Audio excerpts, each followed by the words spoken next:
Eh, Tenemos una lista muy grande de inscritos, ¿no? Para comenzar la actividad, vamos a dar la inauguración al ciclo de charlas debate sobre post-COP28 reflexiones en tiempo de crisis climática. Es un compromiso que acordamos después de los que estuvieron en el anterior ciclo de charlas antes, previo a la COP28.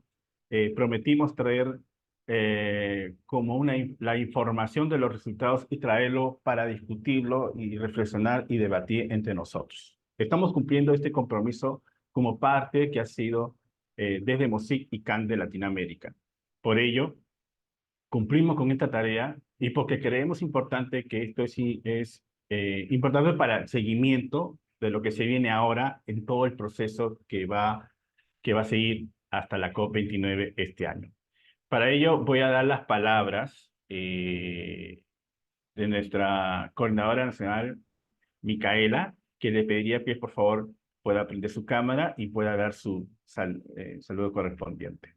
Voy a dejar de pantalla.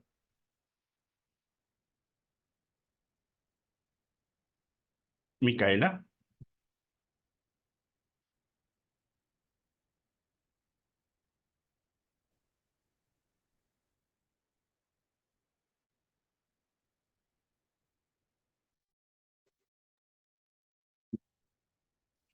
Hola, buenos días a todas, todas, todos. Bienvenidos a este espacio de diálogo, de debate, ¿no? Que son tan urgentes en estos tiempos en los que nos vemos interpelados a la movilización con una apuesta mayor, ¿no? En la que tenemos que también reflexionar sobre estos procesos grandes de las negociaciones que se dan en los diversos, especialmente el futuro, nuestro destino, el futuro de la humanidad y nuestro destino. Ya como ya seguramente va a ser parte de este proceso de reflexión, hay avances que no responden a las necesidades y las urgencias en las que estamos, pero desde sociedad civil, nuestra tarea y nuestra misión es fortalecer nuestro movimiento y exigir cada vez más, ¿no? Estar en este proceso no solamente de vigilancia, sino también de acción, ¿no? De una acción además permanente y que apueste por la interpelación radical a los gobiernos, ¿no? Que se vean presionados frente a lo que están viviendo y sobre todo ahora en un tiempo en el que estamos replanteando también el modelo, ¿no? En el que estamos. Se nos viene como proceso final, ¿no? O proceso que sin dejar de ver esta COP de este año, ¿no? Pero creemos que este proceso es un proceso en el que tenemos que fortalecer la movilización y la propuesta, ¿no? La narrativa que desde sociedad civil venimos generando de los diversos espacios debe terminar por unificarse y generar una sola narrativa, ¿no? Que tenga una apuesta mayor. Nada, eso, bienvenidos a este espacio y muchas gracias por permitirnos ser parte de estos procesos de diálogo junto a todos y todas ustedes.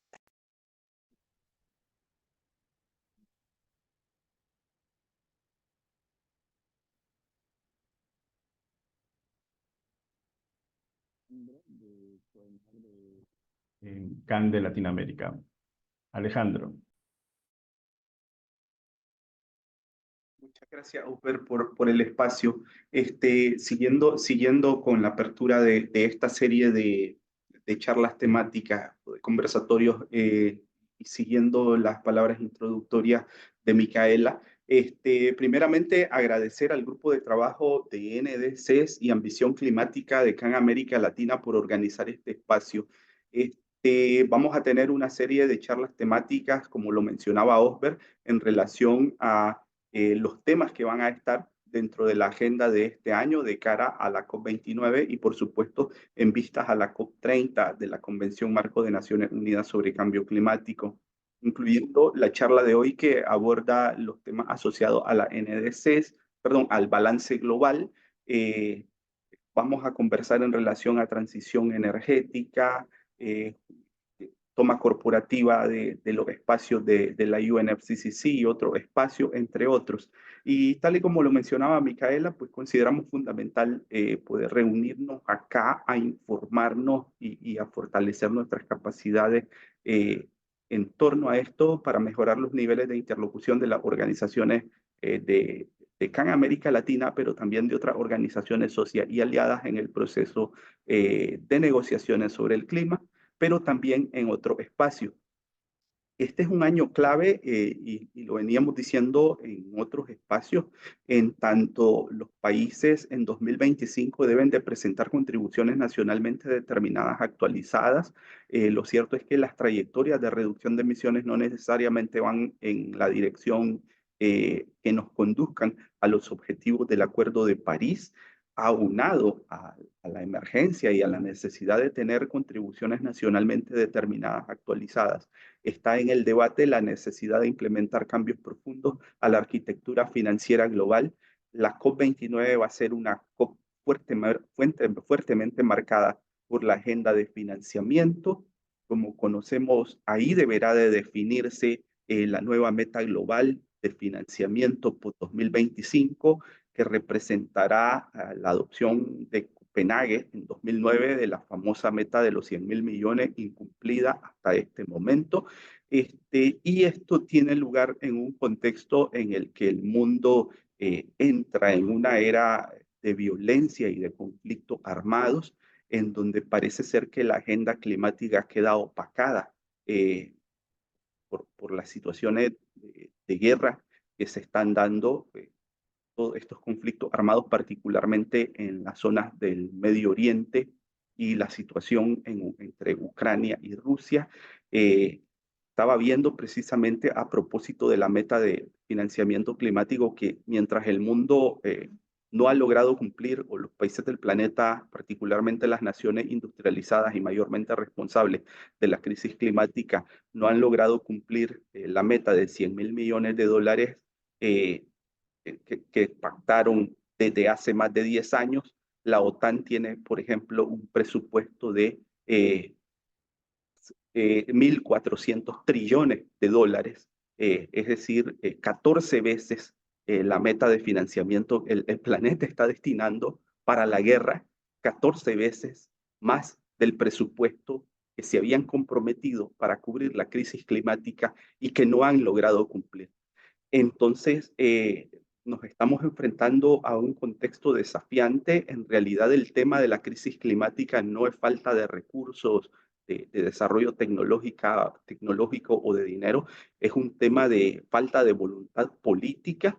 Este es un año electoral en muchos países de la región y los resultados de ese contexto, de ese proceso, de esos procesos electorales, en definitiva, que pueden cambiar los escenarios en los que estamos trabajando en este periodo y creo que es parte, y ahí es donde, al menos desde nuestro punto de vista, es urgente una acción de la sociedad civil, una sociedad civil más fortalecida, más coordinada con el propósito de hacer ver a los tomadores de decisión los elementos en torno a la urgencia de la emergencia climática y medioambiental y, por supuesto, la implementación de los objetivos de desarrollo sostenible. Perdón por extenderme un poco, Osber. Entiendo que tenemos el tiempo limitado. Gracias.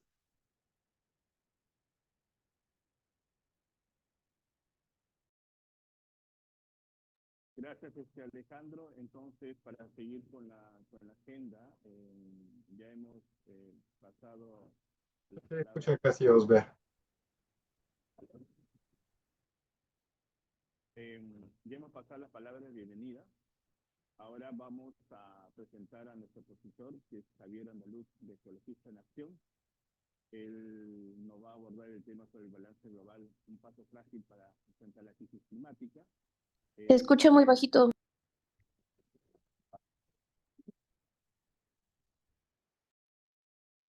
¿Está mejor? Ahora sí. Ok. Ahora vamos a presentar el siguiente, nuestro tema. Para ello hemos invitado a Javier Andaluz de Ecologista en Acción. Él es parte de todo un proceso de trabajo de seguimiento a las negociaciones climáticas, un buen amigo que lo conocemos más ya de muchos años. Él va a tratar el tema sobre el balance global, un paso frágil para enfrentar la crisis climática. Él tiene una intervención de 20 minutos, un poco para contar su hoja de vida de Javier Andaluz. Es licenciado en Ciencias Ambientales, diplomado internacional en Derechos Humanos, especialista en cambio climático y energía. En la actualidad es responsable de cambio climático de Ecologista en Acción, representante de esta organización en la Convención Marco de Naciones Unidas. Lleva más de 10 años trabajando en distintas iniciativas vinculadas con la emergencia climática y desde el activismo local hasta el análisis política internacional. Entonces, bienvenido, Javier, y te damos toda la palabra. Solamente indicarte, cuando ya de los 20 minutos voy prendiendo, no, los 5 minutos te voy prendiendo la cámara para que ya puedas estar finalizando tu exposición. Javier, bienvenido. No sé a qué me alargue. Muchas gracias y sobre todo muchas gracias por invitarme, Osber, la gente de Catánica en Latinoamérica, Alejandro, JB, gente con la que, como decía Osber, llevo mucho tiempo encontrándonos en la COP y siempre es un placer además compartir este rato y además felicitaros por este enorme trabajo de análisis, seguimiento y demás que estáis haciendo en estos webinarios, que me parece que es un trabajo excelente para todos. Nosotros también lo estamos difundiendo por aquí, por España porque nos parece muy interesantes. Como Osber me ha pedido que haga un poco una pequeña introducción, porque sí que es cierto que vais a tener en las próximas semanas pues a gente muy especialista en determinados temas que seguramente sepan muchísimo más que yo y además del contexto en el que estamos. Mi idea es hacer como una especie de pequeña devolución, ¿no? De dónde veníamos, cómo íbamos esta pasada COP28 en Dubái, qué hemos obtenido, así viendo un poco lo que yo creo que son los principales resultados y lo que marcará este próximo año y el siguiente de trabajo, y adentrarnos un poco, bueno, pues en algunos debates más profundos que hay sobre hasta qué punto estas cumbres están dando una respuesta para enfrentar la emergencia climática. Así que para no alargarme mucho, un segundín, ahora.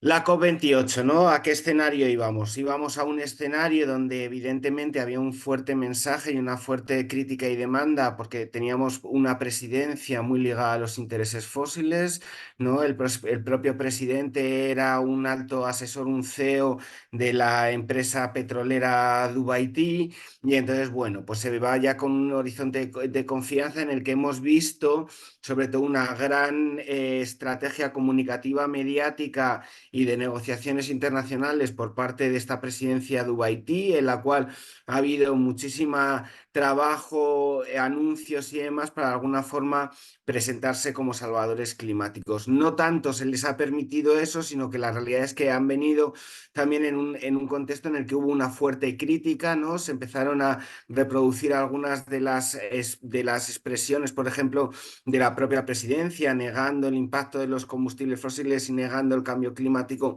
en fechas previas, y existía una enorme crítica, pero también se sabía que ese espacio estaba siendo usado colateralmente para cerrar algunos acuerdos en temas de gas y de compraventa de gas y petróleo a nivel internacional. Es un escenario que nuevamente no era nada favorable a la participación, como veníamos en la cumbre anterior de Egipto, las libertades civiles allí brillan un poco por su ausencia y la realidad es que nos encontramos en un escenario que no nos permitía, como en otros países, tener espacios alternativos, movilizaciones en la calle cerca de la ciudadanía y cerca de la sociedad de estos países para seguir exigiendo justicia climática. Y como siempre, las organizaciones de la sociedad civil nos hicieron un gran esfuerzo y yo creo que esto cada día está mucho más y mejor coordinado y tiene momentos muy puntuales de grandes mensajes que además permiten trasladar esas demandas que tenemos en la cumbre, pero estas en este caso, pues muy reducidas al espacio de las negociaciones oficiales, ¿no? Se repitieron demandas como el poner el fin a los combustibles fósiles, se repitieron demandas como el hacer efectivo ya ese fondo para las pérdidas y los daños, esa necesidad de incrementar la financiación internacional, pero además este año muy especialmente, ¿no? Lo decís en la introducción, tanto la guerra en Ucrania como especialmente los bombardeos sobre la población civil en Gaza han hecho que una gran parte de la comunidad internacional, como no podría ser de otra forma, porque somos defensores de los derechos humanos, pidiera ese alto del fuego inmediato que de alguna forma condicionó mucho en las primeras semanas de las negociaciones, ¿no? Se hicieron grandes movilizaciones y, por ejemplo, se extendió muy emotivamente, porque era complejo y muy difícil, pues la lista de las personas fallecidas en Gaza. Y esta que es una reflexión que yo la comparto un poco a mi nivel nacional aquí en España, no sé a vosotros en Latinoamérica si habéis tenido la misma sensación, pero nosotros la sensación que tenemos últimamente es que estas cumbres tienen mucha más atención mediática, no en los temas de negociación como tal, sino en 3 o 4 cosas, imágenes, frases y demás que distraen mucho de lo que son las negociaciones climáticas, ¿no? Pues por poner un ejemplo, aquí en España en las primeras semanas se hicieron grandes reportajes sobre lo incongruente que era estar en una cumbre del clima, que es cierto, como esta de la COP28, pero existía una falta de información real, tanto sobre las propuestas políticas, los anuncios comprometidos y esa presión para que estas cumbres siguieran pues, centradas en ese foco de las negociaciones internacionales.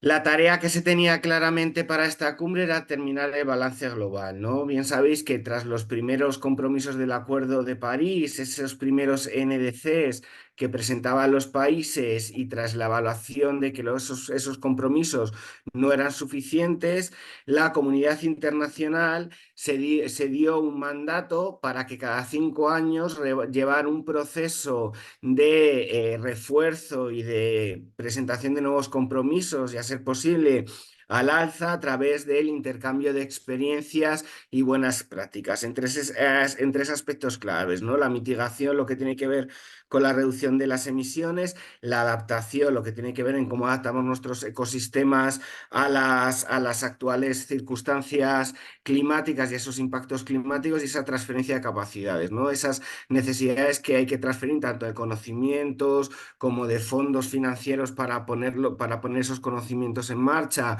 como de experiencias, patentes, una serie de cosas para que otros países que están en situaciones mucho más vulnerables pues enfrenten esas necesidades tanto para reducir las emisiones como para adaptarse a las consecuencias del cambio climático. Eso es lo que llamamos el balance global, que venía a tener una serie de fases, ¿no? En el cual primero los países presentaban sus compromisos, ¿no? Después se empezaba a hacer una cierta evaluación y síntesis, se veía hacia dónde nos conducían los compromisos, ¿no? En estos momentos esa insuficiencia nos lleva a muy por encima del 1,5 grados, muy cerca de los 3 o incluso superior, dependiendo de cómo lo veamos, y se habían dado una especie de diálogo, ¿no? Que se ha venido produciéndose durante estos años para extraer una serie de conclusiones que permitieran seguir avanzando en que los próximos compromisos, que a ser posible se tienen que presentar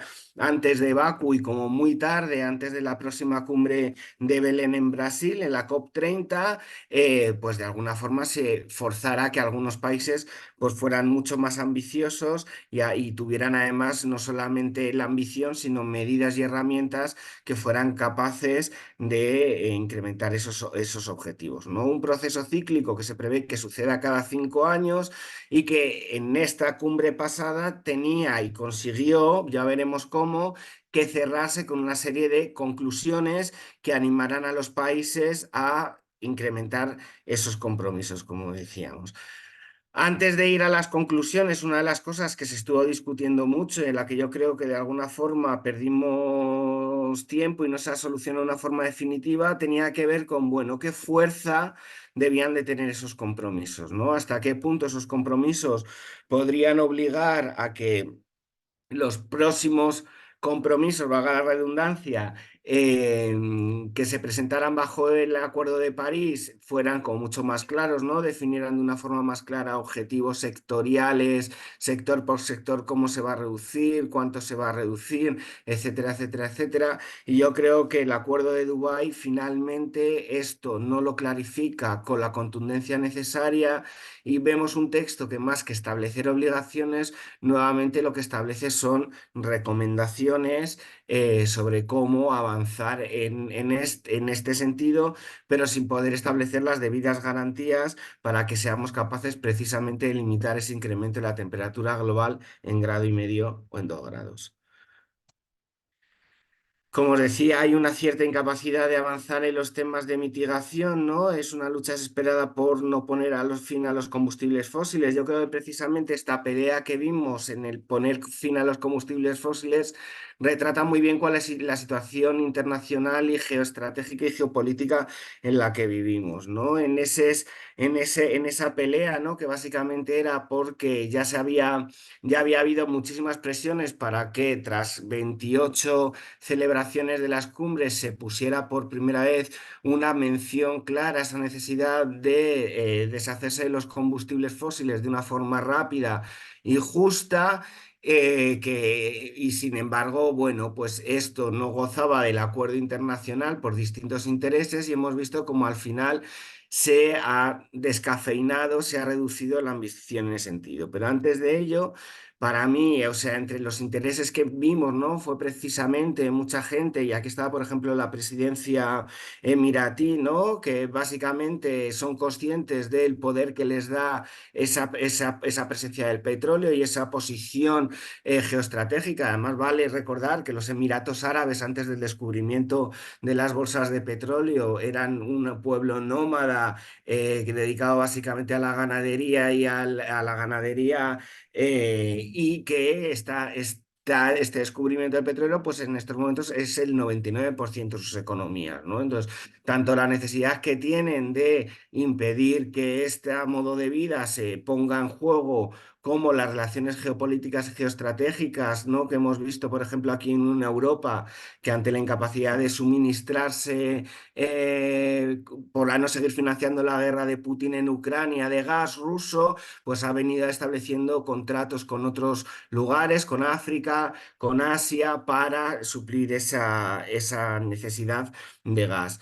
También hemos visto cómo los más vulnerables han sido los menos decisivos. Sí que es cierto que durante mucho tiempo ha habido como una referencia precisamente a estas posiciones de los países como los pequeños estados insulares que tienen posiciones muy ambiciosas, tanto en mitigación como en adaptación, pero yo creo que la realidad quedó patente cuando en el plenario final, sin que estuvieran estos representantes en las salas, la presidencia aprobó el paquete del balance global, ¿no? Algo que le afeó Samoa en todas las islas diciendo nos estáis excluyendo de este proceso, no lo vamos a bloquear, pero evidentemente no nos consideramos escuchados en la cumbre.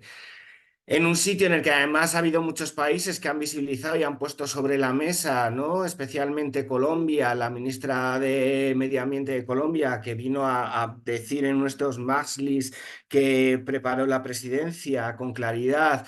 Mirar, el comercio internacional, el mundo internacional está basado en estos momentos en los combustibles fósiles. Hay una distancia enorme entre lo que pretendemos hacer en las cumbres y lo que pasa con nuestras estructuras de comercio internacional, bancos mundiales, agencias de rating, etcétera, etcétera, etcétera. De tal forma que si a mí me pedís que deje de exportar combustibles fósiles, lo que yo me voy a encontrar dentro de unos años va a ser con un incremento de mi deuda externa y además con una devaluación de la moneda, precisamente porque seguimos teniendo una economía profundamente basada en los combustibles fósiles y donde son precisamente esos combustibles fósiles los únicos que en un mercado internacional me pueden dar el suficiente valor económico como para pagar esa deuda, muchas veces ilegítima, que acumulan muchísimos países del sur global. Y por último, una cumbre en la que evidentemente hemos visto como muchos países han escurrido el bulto, ¿no? Por ejemplo, cabe recordar la ínfima aportación de los Estados Unidos al Fondo de Pérdidas y Daños, o incluso la española, que nosotros consideramos que es muy baja, ¿no? Hacíamos una comparación y era básicamente lo que había costado cambiar los camiones de basura de una de las ciudades-estado de Melilla, en este caso, aquí en España, ¿no? Entonces veíamos claramente que los esfuerzos, además, con esa necesidad de hacer reparaciones históricas, están muy lejos, ¿no? Y también veíamos como algunas de estas propuestas verdes, pues al final están poniéndose a un nivel tan alto de que parece que van a sustituir lo que sabemos que es bastante difícil, toda la energía, todo el volumen de consumo energético anual, y estamos viendo cómo estas mismas energías renovables muchas veces están repitiendo patrones de extractivismo, ¿no? No solamente de minerales en muchísimos territorios, sino veamos, por ejemplo, acuerdos y anuncios de Francia con algunos países de África sobre la exportación de hidrógeno verde, que se concibe ahora como una de las nuevas grandes soluciones, que precisamente estamos hablando de países que ni tan siquiera tiene toda su población acceso a la electricidad, ¿no? Con lo cual parece dinámicas adicionales de extractivismo. El párrafo más importante de toda esta negociación y de todo este balance global, al final, en los combustibles fósiles, el famoso párrafo 28, que ya aquí os vengo señalando algunas de las cuestiones que contiene, ¿no? Y que veréis con más profundidad en las siguientes charlas, que ya para empezar dice que contribuyan, ¿no? No se establece ninguna obligación sobre las cosas sobre las cuales los países tienen que incrementar sus esfuerzos para enfrentar la emergencia climática. Entre las menciones que tiene esta famosa, y es uno de los grandes éxitos que podemos haber logrado, ¿no? Esta mención específica, que es necesario triplicar la capacidad mundial en las energías renovables y duplicar la eficiencia energética, aquí metido con una mención como la tasa media anual, que es nuevamente pues, un significado como un poco más que consigue rebajar la ambición, ¿no? Decir duplicar la eficiencia energética es mucho más claro que hablar de la tasa media anual sobre la eficiencia energética, ¿no? Acelerar los esfuerzos a reducir gradualmente la producción de energía a partir del carbón sin medidas de mitigación, ¿no? Aquí vemos, luego lo veremos en otros párrafos, como este párrafo 28 va introduciendo no solamente algunas demandas, algunas peticiones que tenían, sino que va dejando la puerta abierta a lo que son o falsas soluciones o soluciones que nunca van a tener la escala suficiente o pueden tener un impacto ambiental muy elevado para enfrentar esta emergencia climática, ¿no? Una de ellas es este concepto de la captura y almacenamiento de carbono, que tiene que ver con esa mención a aquellas tecnologías que no tengan medidas de mitigación, ¿no? Abre un poco la puerta a estas soluciones, que sé que les lo vais a tratar en una charla específica. Y sobre todo lo que más fue sonado, ¿no? Fue precisamente esa demanda que teníamos de decir que necesitamos que se dijera con claridad y en un tiempo concreto esa necesidad de poner fin a los combustibles fósiles, ¿no? Ese término de poner fin o fósil o phase out, que diríamos en inglés, estuvo discutido durante las 2 semanas de la cumbre. Fue el gran escollo de la última noche para que saliera el balance global entre aquellos países que defendían que fuera una mención mucho más clara y otros que, defendiendo sus intereses, bueno, pues querían o no tener esa mención o que fuera bastante reducida y rebajada.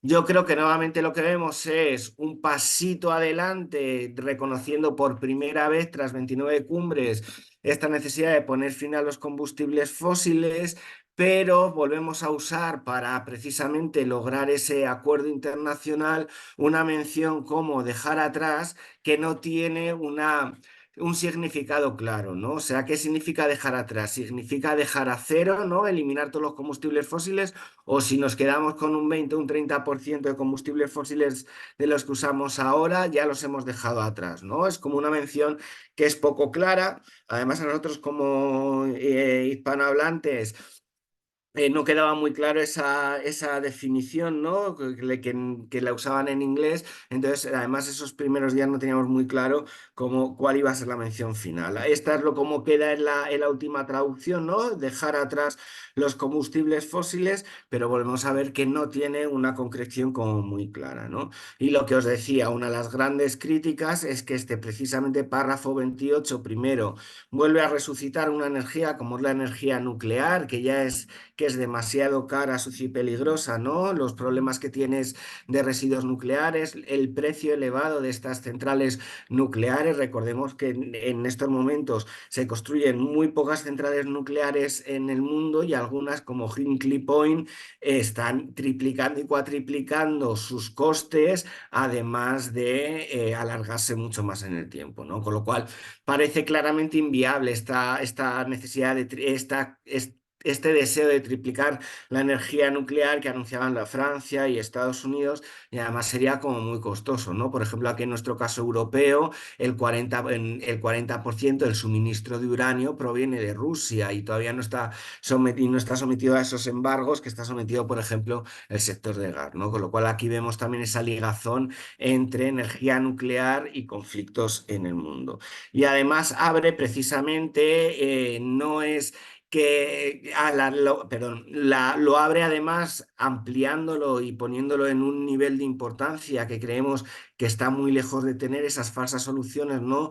Como las tecnologías de captura y almacenamiento de carbono, sin establecer ningún criterio y sin escuchar a la propia ciencia y al propio IPCC, que en numerosos informes previos ya ha dicho con claridad que el posible papel de estas metodologías, de estas tecnologías de captura y almacenamiento de carbono, primero tendría que estudiarse con gran seriedad y segundo, no se prevé que su papel sea relevante, sino que será papel muy limitado a cuestiones que son muy difíciles de descarbonizar. Pero desde luego, no lo que se pretende, que en algunos momentos es seguir manteniendo centrales de carbón, ¿no? A través de estas tecnologías de almacenamiento de carbono, como decía el punto B de lo anterior. Y además, bueno, pues si vemos cómo se definen las cosas, hay algunas cuestiones que, por ejemplo, todavía a la comunidad internacional le cuesta mucho admitir, ¿no? Si nos leemos el informe del IPCC y ese horizonte del informe de grado y medio del propio IPCC, vemos que una de las cosas que establece es que mientras algunos países del sur global y más vulnerables tienen que seguir optando por un modelo de desarrollo bajo en emisiones de carbono para precisamente acabar con la pobreza, con el hambre y con otra serie de problemáticas, muchos países del norte global deben de decrecer en su consumo energético porque en estos momentos es insostenible, ¿no? Sin embargo, estas menciones al decrecimiento, ¿no? Y a esa necesidad de reducir el consumo energético neto en al menos un tercio para 2050 no aparecen recogidos, sino todo lo contrario. Hablamos en muchas ocasiones de seguir desarrollando cosas como infraestructuras, como más vehículos de emisión cero o de bajas emisiones, ¿no? Cuando sabemos, por ejemplo, que no hay minerales suficientes como para que los vehículos actuales que funcionan con combustibles fósiles pues estén basados, por ejemplo, en coches eléctricos con baterías de litio, ¿no? Y luego, bueno, pues el tema de eliminar progresivamente, ¿no? Aquí no decimos eliminar ya, sino que vamos reduciendo el lenguaje, las subvenciones ineficientes a los combustibles fósiles, que era una de las cuestiones fundamentales. Sin embargo, aquí en la segunda parte vemos como nuevamente, bueno, pues precisamente esas tensiones y esa realidad de que en numerosas ocasiones y precisamente por un diseño de mercado que favorece a los combustibles fósiles, pues hay muy pocos países que puedan optar por algunas soluciones tecnológicas que son relevantes, ¿no? Y especialmente si a la hora de hablar de triplicar las renovables seguimos teniendo a los países del norte global y a China acaparando esa cuota de mercado, esas tecnologías renovables, esas placas solares que salgan, etcétera, etcétera, etcétera, porque no le van a dar espacio a muchísimos países del sur global para que puedan optar precisamente por implantar estas tecnologías porque directamente no van a poder acceder a ellas en los mercados. Otro de los puntos relevantes es el tema de financiación, ¿no? Que también que ha entrado dentro de ese diálogo global, que aunque probablemente nos hubiera gustado como unas menciones muchísimo más claras y parece que este será el gran tema de debate durante el próximo año, yo creo que en positivo hemos visto algunas cuestiones, ¿no? Como precisamente ese reconocimiento claro de la brecha de financiación, ¿no? Lo reconoce en dos párrafos distintos, pero lo que viene a decir es que mientras los países del sur global van a necesitar, perdón, está mal la cifra, entre como unos 387 millones de euros anuales para financiar todos los impactos del cambio climático, todas las transiciones hacia modelos de vida menos contaminantes, los países siguen fallando en proveer ese Fondo Mundial para el Clima y en vez de los 100.000 millones solo tiene 89.000 millones puestos sobre la mesa, ¿no? Sobre esa financiación. Entonces, está bien que se reconozca que esa brecha en estos momentos existe, pero lo que tendríamos que reconocer también es qué obligaciones, sobre todo a quien debe financiar, que es ese norte global, que tiene que hacer esas reparaciones históricas, qué obligaciones deberían de tener para que en el próximo ciclo de presentación de compromisos, pues precisamente se alcance esa financiación necesaria. También en positivo que hay una mención a la deuda, ¿no? A ese espacio fiscal, a esa necesidad de que la financiación climática no perjudique financieramente a los países del sur global, ¿no? Respondiendo un poco a esas demandas que expresaba la ministra de Colombia y diciendo que, bueno, que hay que por primera vez, y yo creo que esto ha sido un pequeño paso adelante, se reconoce precisamente como las estructuras de deuda que vienen operando en los pasados décadas han sido estructuras que precisamente han anclado a muchísimos países a esa dependencia a los combustibles fósiles y han ahora dado precisamente esas capacidades para enfrentar la emergencia climática actual. Y en negativo, lo que os decía, la falta clara de obligaciones de financiación, ¿no? Que es una de las cuestiones fundamentales y que probablemente será el punto álgido y el gran debate de la cumbre de Bakú, de esta próxima COP29, que no se reconoce la ilegitimidad de la deuda, ¿no? Y que esto debería ser muy importante y además especialmente yo creo ahí en un contexto como es el vuestro, el latinoamericano, de reconocer precisamente cómo muchísimos de los mecanismos y de las deudas que se han obtenido a lo que han permitido ha sido perpetuar una perspectiva colonialista que ha extraído los recursos y donde hay que establecer esas reparaciones históricas necesarias y además esto queda claro en esa precisamente confianza en instituciones como el Fondo Monetario Internacional o como los bancos mundiales de desarrollo, ¿no? En lugar de establecer una estructura mucho más clara, mucho más solidaria y con herramientas de gobernanza muchísimas mejores, bueno, pues se sigue apostando por estos mecanismos ya creados que tienen un largo historial, ¿no? De obligar a recortes sociales en muchísimos países frente a la adquisición de deudas, en algunas ocasiones ya no es que sean ilegítimas, sino que a veces son indeseables, ¿no? Porque tienen que ver con la financiación de guerras para mantener para proteger a los países, ¿no? Ante agresiones externas o otros gastos que han sumido en daños a muchísima población, a muchísima población.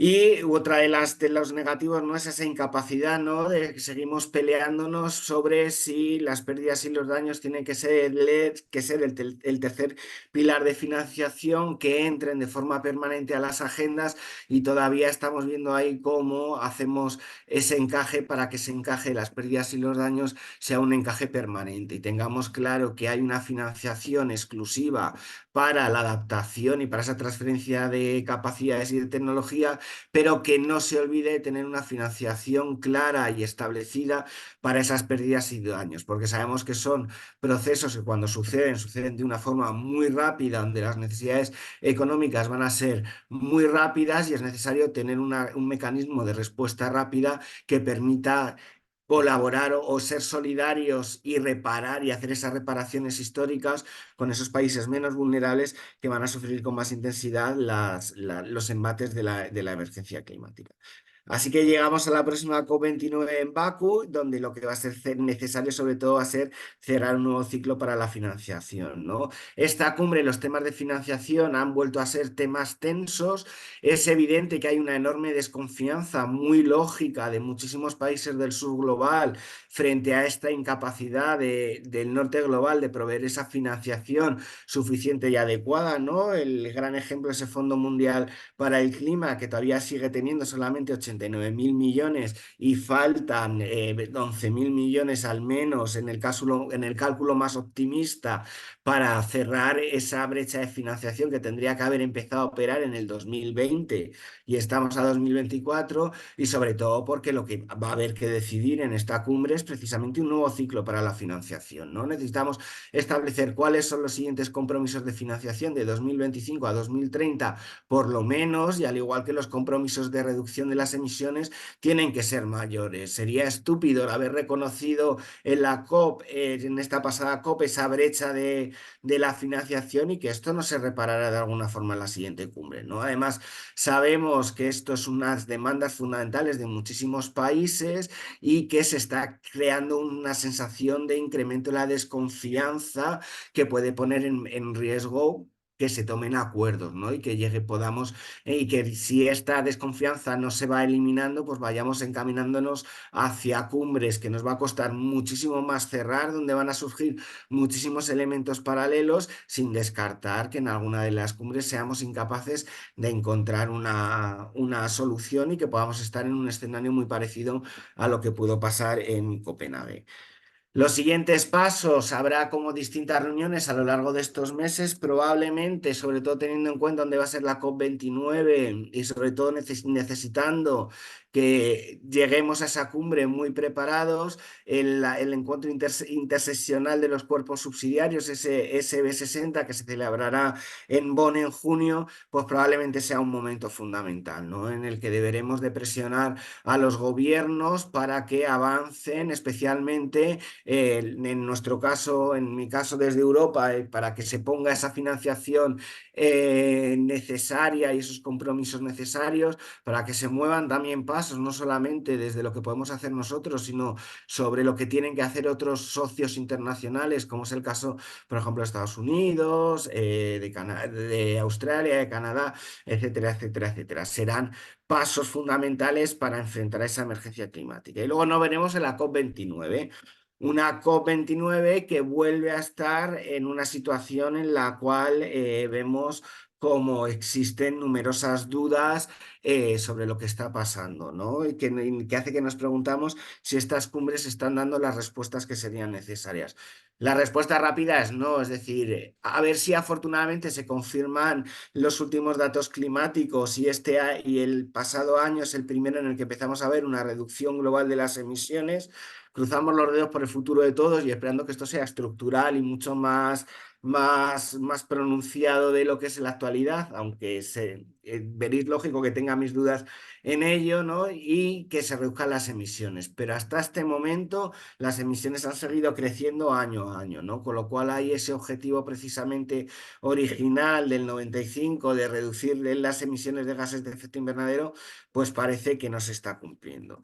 Pero además vamos en un momento en el cual vemos, por un lado, cuestiones que están amenazando muchísimo las cumbres, sobre todo la legitimidad que tienen estas cumbres. El gran ejemplo está COP29, una cumbre que parecía muy difícil que nadie alojara, ¿no? Los vetos cruzados de Europa y de Rusia, de distintos países para alojar la cumbre. Parecía que lo mismo nos tocaba volver a Bonn, pero finalmente salió Azerbaiyán, un país que mantiene un conflicto con Armenia desde hace varios años y que además tiene un largo historial de vulneración de derechos civiles, especialmente de libertad de expresión, con lo cual volvemos a ir a un país nada favorable, pero además hemos visto cómo se han repetido una elección de un presidente cercano a los intereses que ya trabajó para las compañías gasistas azerbaiyanas. Pero además, una de las peores noticias que nadie hubiera esperado es que nombraba en su primer comité asesor todos los miembros eran hombres, ¿no? Algo que ha rectificado incorporando finalmente a 12 mujeres en ese equipo preparador de la COP tras la presión de numerosos países. Volvemos a una situación donde el alto coste del consenso pues hace que tengamos que pactar cuestiones como el fin de los combustibles fósiles con Arabia Saudí o con otros países de la OPEP.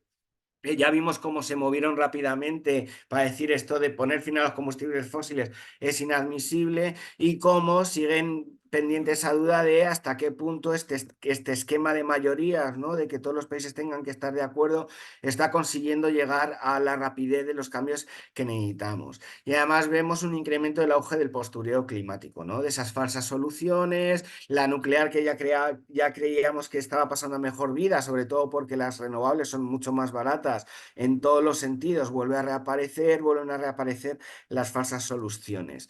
La cruda realidad en esta cumbre es que al final no nos engañemos, los países son lo que son y representan lo que sucede en los países, ¿no?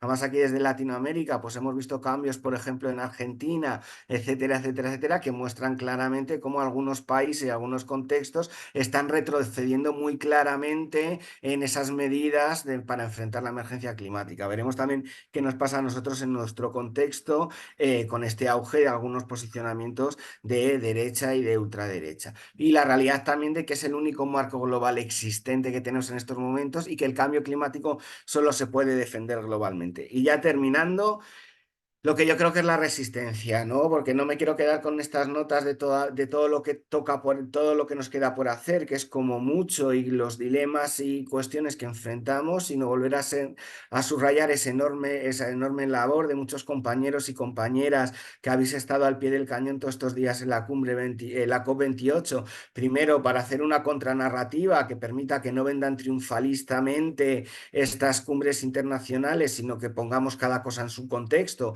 asumamos qué cosas se avanzan y dónde están todas esas carencias que tenemos en estos momentos, ¿no? Que es fundamental eso de enfrentar a esos países con esa hipocresía. En nuestro caso, además, esos grandes anuncios de muchos millones de euros que están muy lejos de la capacidad real que tendríamos para esto. También de señalar y de debilitar ese papel de los intereses fósiles que sabemos que pasean tranquilamente dentro de los espacios de negociación y que están bloqueando o haciendo que las cosas avancen mucho más lentamente, y sobre todo también crear una red de solidaridad que nos permita poner voz y poner demandas a esa comunidad que sufre, ¿no? Tanto los impactos del mundo fósil como esa falsa de soluciones. Y ahí especialmente retratar y ampliar esa voz nos permite crear una red de solidaridad y de apoyo mutuo que yo creo que está creciendo y que cada vez deberá crecer más porque la emergencia cada vez es mayor. Así que nada, muchísimas gracias nuevamente por invitarme a estas palabras. Gracias, Javier. En verdad has hecho todo un resumen, me imagino, titánico. Ahí has tratado de poner todos los temas que preocupa del balance global. Hay preguntas, te lo voy a estar eh, pasando tres eh, para que pueda dar la respuesta. La primera es, ¿cuáles han sido los puntos buenos? ¿Qué herramientas ha dejado la COP? ¿No? El otro es de Cristina, en base al seguimiento de la COP, ¿qué experiencia se ha tenido con respecto a la estrategia para la mitigación o adaptación al cambio climático? Julián dice, desde mi óptica, la COP28 fue una lucha de clases. Nosotros, los de la sociedad civil, no somos escuchados para ejercer la gobernanza en los territorios. Los gobiernos o líderes mundiales hacen sus reuniones y no somos convidados a nosotros, nos toca solo los paneles donde estamos juntos con las ONGs y poca representación de los gobiernos o envían delegados sin compromiso, ¿no? Por el momento te voy lanzando estas tres preguntas y vas contestando, amigo. Vale. Pues los puntos buenos, o sea, yo creo que es que esta cumbre, a diferencia de otras, ¿no? La cumbre que tuvimos aquí en Madrid, yo creo que se ha tenido declaraciones buenas y pasos positivos, ¿no? Os lo comentaba antes, pues se ponía por fin, declinamos el fin de los combustibles fósiles, se va avanzando, aunque muy tímidamente, en algunas cuestiones. Para mí que se ha reconocido todo el tema de cómo estas estructuras fiscales internacionales no están siendo la solución, es un paso que ha llevado muchos años. Yo creo que la sensación al final que nos queda a todos es como muy agridulce, ¿no? A mí me gusta un símil que es ese de avanzamos, en las cumbres avanzas a pasos de caracol cuando lo que necesitamos son saltos de gigantes, ¿no? Entonces sí, se avanzan pasos, pero en muchos casos son más declarativos que reales. y las herramientas que nos ha dejado en la COP básicamente ha sido una declaración final, que es este balance global que contiene un montón de indicaciones en el que veremos qué uso real hacen de ello los países, ¿no? O sea, si este diálogo ha servido para que los países sean mucho más ambiciosos, y eso lo vamos a ver cuando se presenten los nuevos compromisos nacionales para 2030 y 2035 en este año o el año que viene a más tardar, y es un poco la herramienta que se esperaba que dejara esta cumbre. Ahora tenemos otra serie de caminos, ¿no? Ese camino desde Dubái a Bakú para definir ese nuevo objetivo global cuantificado, el NCQG, que decimos en inglés, que tiene que ver con precisamente cuál va a ser el compromiso de financiación de los países del norte global, sobre todo para ese nuevo ciclo de financiación hacia 2030, ¿no? Que será uno de los grandes temas de debate, y otra serie de mandatos a los distintos órganos y cuerpos subsidiarios que deberían ir preparando esta toma de acuerdo en la COP29, ¿no? Y en la COP30 veremos cómo recogemos todos esos compromisos y cómo vamos intentando obligar a los países, porque este es el mecanismo de ratificación de París, obligando a los países a que en sus legislaciones esos compromisos que están presentando sean reales y se cumplan, y cómo vamos viendo la presión de la sociedad civil para incrementar esos objetivos, porque si nosotros no estamos y no presionamos, va a ser muy difícil que alguien haga algo, ¿no? Porque ya les cuesta hablar. Eh, a ver. Y la experiencia es lo mismo, ¿no? O sea, volvemos a tener esa experiencia. Nosotros vemos que se avanzan pasos, se van resoluciendo cosas, pero son cosas muy lentas. Los comités ejecutivos tardan en definirse, los acuerdos van como a pasito y primero vamos a hacer esto y luego esto. En las cumbres se vuelven a aparecer temas que creíamos ya discutidos, pero vuelven a salir a la palestra pública, y vuelven a seguir así un poco. Entonces, bueno, pues la sanción yo creo que también era para la segunda pregunta por la misma, ¿no? Eso de que tanto en adaptación como en mitigación andamos más despacio de lo que deberíamos. Y sí, la sociedad civil somos muy poco escuchados, es que esto es la realidad. Al final, las cumbres climáticas, quien está representado son los países, y nosotros tenemos capacidad para hacer una cierta incidencia, pero yo creo que el papel que cumplimos ahí vale mucho, ¿no? O sea, por lo menos desde mi experiencia, ¿no? Voy a hablar desde mí.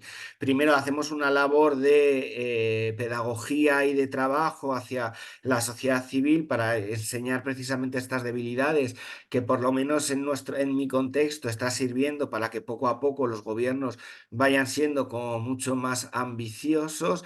Y yo creo que también, por lo que decía, pues hacemos una valor de contranarrativa. Pero esta cumbre yo creo que especialmente ha sido una cumbre que se ha negociado muy en los pasillos y muy detrás de los espacios nacionales. Yo creo que aquí, de alguna forma, como organizaciones de la sociedad civil, tenemos que pedir que estos espacios se vuelvan a abrir precisamente a nuestras voces, no solamente a nuestras voces, sino establecer procesos mucho más participados. Tenemos la capacidad de hacer submissions, pero esto no es suficiente, porque sabemos que muchas veces quedan perdidas en algún cajón, y recuperar precisamente esa voz. Y no solamente recuperar esa voz, sino exigir que otras voces que creemos que están teniendo más importancia en la que deberían, como por ejemplo esas voces de los intereses fósiles, pues se cierre un régimen de incompatibilidades que permita que el foco que podamos poner sea el de las negociaciones, y no tengamos que dedicarnos tanto tiempo a desmentir bulos y falsas informaciones que la industria fósil muchas veces intenta colarnos dentro de estas cumbres climáticas. Acá hay otras dos preguntas. Uno es, ¿qué hacer concretamente, Nancy, qué hacer concretamente desde la sociedad civil ante la inacción de la cumbre COP, mientras los cambios planetarios son tan rápidos y letales? Y Julio dice, el tema de los BRIC, ¿puede ser un actor global con condiciones de presionar a los cambios climáticos en la COP29? Y una pregunta mía, eh, Javier, las cosas no dan respuestas. ¿Tú crees que ya llegó la hora de hacer una reforma a la COP después de haber tenido 80 almas en esta COP28, y donde la zona verde se convirtió en el festín de lavado de las corporaciones y que hicieron grandes negocios y celebraciones a lo que salió como resultado, a los intereses que esperaban que salgan el texto del balance global, lo que tú has mencionado. ¿Tú crees que ya llegó la hora de hacer una reforma a ese espacio? Vale, pues desde la primera, muy interesantes todas las preguntas. Yo creo que las cumbres climáticas son un paso más de un montón de acciones que hacemos a nivel local y yo sigo pensando que las cumbres al final son un gran catalizador para mover algunos países o hacer algunas reparaciones históricas que creo que nos harían si no tuviéramos estos espacios de negociaciones internacionales, pero es un paso más. Yo creo que el gran valor del trabajo reside en lo que hacemos a nivel local, en nuestros países y en nuestras realidades nacionales, regionales o locales, y al final esos son los trabajos que están cambiando las cosas en el terreno y que poco a poco van llegando a distintos políticos y hacen mover sus posiciones políticas, y al final lo que nos interesa es convencer desde la acción territorial o desde la demanda territorial de que esto es bueno para proteger nuestro futuro. Entonces, pero las COP son como uno de los muchos espacios más que usamos para pedir estos cambios precisamente por eso, porque es que es tan urgente, tan necesario, tan rápido y tiene que ser tan ambicioso que tenemos que usar todas las herramientas a nuestro alcance para hacer posible esto. Los BRICS, pues depende un poco, también son resultado de su realidad nacional, ¿no? No es lo mismo el Brasil de Bolsonaro que el Brasil de Lula, ¿no? Yo aquí creo que hay compañeros brasileiros y brasileiras por aquí, probablemente ellos sepan mucho mejor, ¿no? Y incluso con las discrepancias a veces que se dan, ¿no? Porque ya sabéis que Brasil anunció además en la cumbre, en el entorno de la cumbre, el incremento de extracciones petroleras, ¿no? Entonces, yo creo que todos los países tienen que ser un actor y precisamente las grandes economías emergentes como son Brasil, etcétera, etcétera, etcétera, pues tienen que estar dentro. Es que la emergencia climática la tenemos que enfrentar todos. De poco sirve que se reduzcan las emisiones en Estados Unidos si China incrementa más, ¿no? Entonces tienen que estar aquí todos los países comprometidos y evidentemente los BRICS tienen un peso geoestratégico muy relevante y la única forma de ver cambios globales va a ser que estos también estén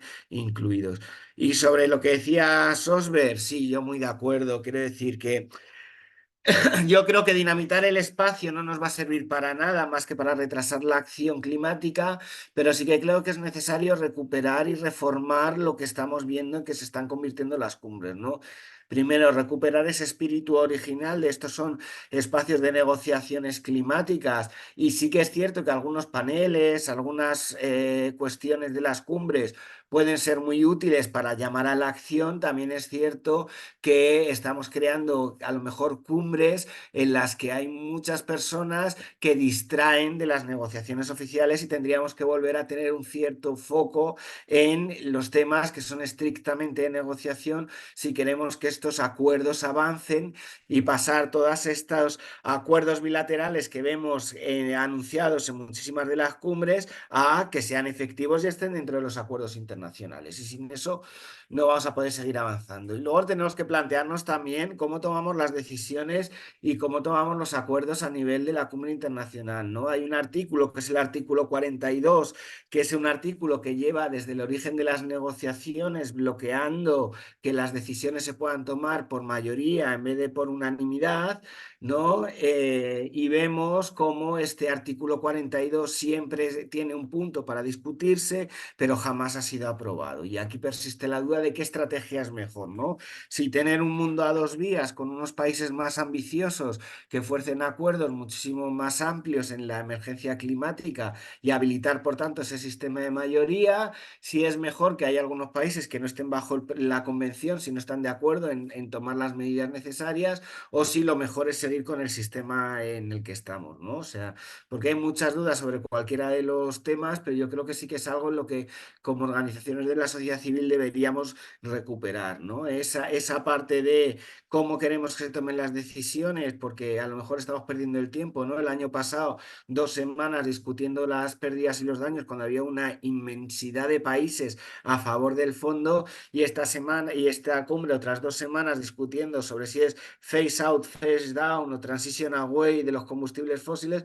cuando también había unas claras mayorías para poner algún texto, ¿no? Entonces, bueno, ahí estamos y con eso recuperando esa necesidad además también de definir quiénes tienen espacio entre las negociaciones, ¿no? Y de alguna forma, como en 2008 hizo la OMS, la Organización Mundial de la Salud, con las tabacaleras, se repita un régimen de incompatibilidades que eche todos esos combustibles fósiles si queremos acelerar y conseguir que estas cumbres sean más efectivas de lo que son en estos momentos. Gracias, amigo Javier. Ya no tenemos más preguntas. En verdad, ha sido muy importante tener claridad de cómo quedó este texto y la tarea que nos toca. Sé que va a haber un debate en las B60 sobre el tema de la reforma a las COP, porque todos tienen una preocupación por la COP29, que puede ser un segundo circo, porque como han dejado las decisiones abiertas para que las corporaciones sigan haciendo su lavado verde, puede ser que se profundice ahí en la COP y nadie quiere eso. Pero gracias por la presentación y creo que eso vamos a seguir debatiendo en el transcurso de las próximas charlas que tenemos. Tenemos una charla y justamente quería presentar a todos ustedes lo que va a haber de